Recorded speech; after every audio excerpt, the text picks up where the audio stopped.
मुझे लगता है कि कहीं ना कहीं मूलधारा चर्चा से गवर्नमेंट भागना चाह रही है।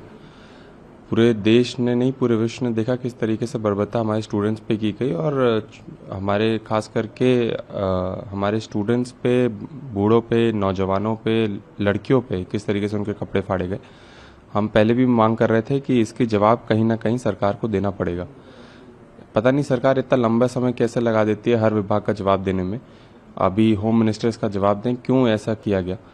दूसरा, जो हमने नया बिल पढ़ा है अभी, उसमें भी कई चीज़ें ऐसे निकल के आई हैं कि सिर्फ पनिशमेंट बढ़ा दी गई। जो पहले भी रूल्स एंड रेगुलेशंस प्लेस में थे उसमें कोई सुचारू रूप से कोई ऐसी चीज़ नहीं की कि सोर्स पे पेपर लीक ना हो। उसमें पनिशमेंट लेवल, इम्प्रिजनमेंट लेवल बढ़ा दिया गया है। और एक नया टीम का फॉर्मेशन गठन, जो प्राइम मिनिस्टर, प्रधानमंत्री जी ने भी एक वीडियो जारी करके बताया, लेकिन सोर्स पे कैसे पेपर लीक हो रहा है, उसको कैसे रोका जाए, वो नहीं बताया गया है। तो बाद की प्रक्रिया को लेकर के मुझे नहीं लगता कि मुख्य धारा से ये बहुत बड़ा स्टेप है।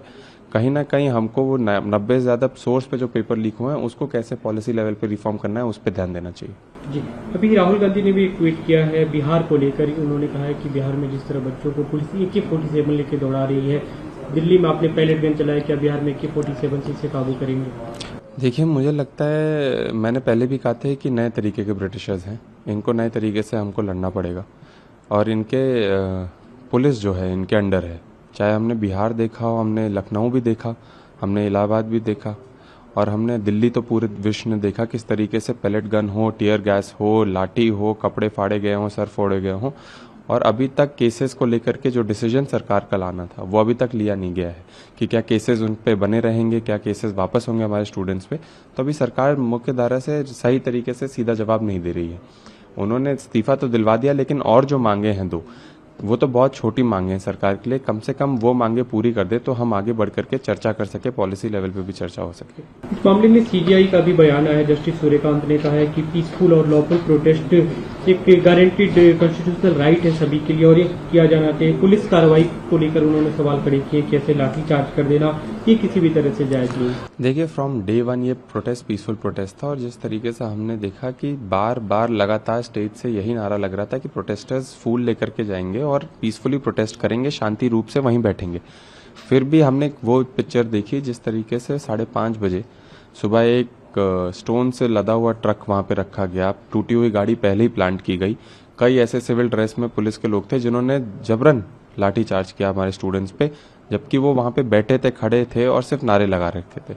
तो ये सब वीडियो पे कैप्चर है। कहीं ना कहीं मुझे लगता है सरकार को और होम मिनिस्टर अमित शाह जी को इसका जवाब देना चाहिए। देश की जनता पूछ रही है कि जो लोग स्टूडेंट्स खास करके जो पीसफुली प्रोटेस्ट कर रहे थे, आपने उन पे लाठियां क्यों बरसाई? क्या आपका अहंकार इतना बड़ा हो गया कि आप जनता के ऊपर हो गए?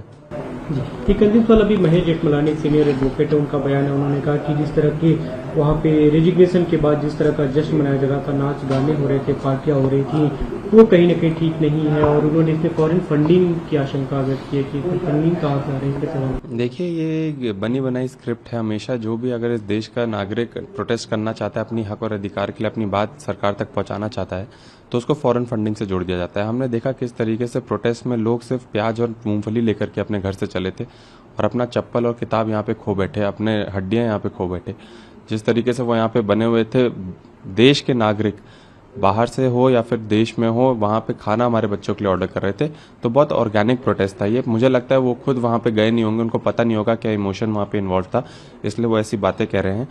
कहीं ना कहीं उनको समझना चाहिए ये जश्न का माहौल है, ये जीत है उस एरोगेंस के खिलाफ जो 12 साल से सरकार को लग रहा था कि इनको कोई हिला नहीं पाएगा। एक बहुत बड़ा वायरल वीडियो चल रहा है जिसमें बोल रहा था कि यूपीए की सरकार ने, राजनाथ सिंह जी ने बोला था, यहाँ पे इस्तीफे नहीं होते, यहाँ पे जवाबदेही भी होती है, लोकतंत्र है, यहाँ पे जवाबदेही भी होगी, इस्तीफा भी होगा अगर जरूरत पड़ेगी तो वही सरकार का अहंकार गिराने के लिए मुझे लगता है जश्न हम सबको मनाना चाहिए।